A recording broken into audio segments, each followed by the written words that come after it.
Penjelasan tentang sejarah pendidikan Islam di Indonesia. Sejarah pendidikan Islam di Indonesia sudah ada sejak agama Islam pertama kali masuk ke Nusantara. Pada saat itu, Islam pertama kali datang di Provinsi Sumatera Utara, tepatnya di daerah Aceh oleh pedagang-pedagang yang singgah untuk beristirahat.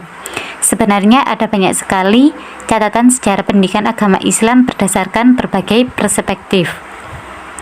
Bagi masyarakat Muslim, pendidikan merupakan prioritas utama pada masa awal-awal kedatangan Islam.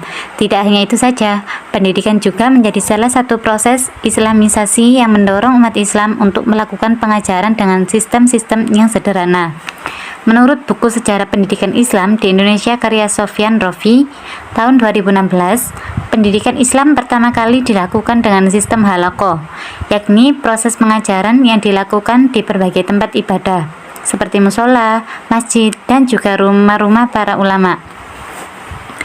Pada awalnya, tahap pengenalan pendidikan Islam di Indonesia memang dilakukan secara informal, jadi tidak ada jadwal ataupun waktu tertentu untuk belajar secara tetap.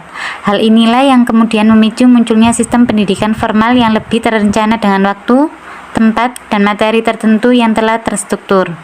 Adapun macam-macam lembaga formal Islam pertama di Indonesia antara lain sebagai berikut. Yang pertama, pesantren. Pondok pesantren pertama di Indonesia muncul pada zaman Wali Songo, sedangkan orang yang pertama kali mendirikan pondok pesantren adalah Maulana Malik Ibrahim di Pulau Jawa. Nama pesantren lebih dikenal dengan sebutan pawiyatan, yaitu sebuah sistem pendidikan Jawa kuno di suatu tempat. Yang kedua, masjid atau langgar. Semakin berkembangnya agama Islam di Indonesia membuat masyarakat Muslim semakin banyak sehingga dibutuhkan tempat khusus untuk belajar dan melaksanakan berbagai kegiatan keagamaan. Oleh karena itulah dibentuk masjid dan langgar sebagai tempat untuk beribadah dan melaksanakan kegiatan pembelajaran. Yang ketiga, surau.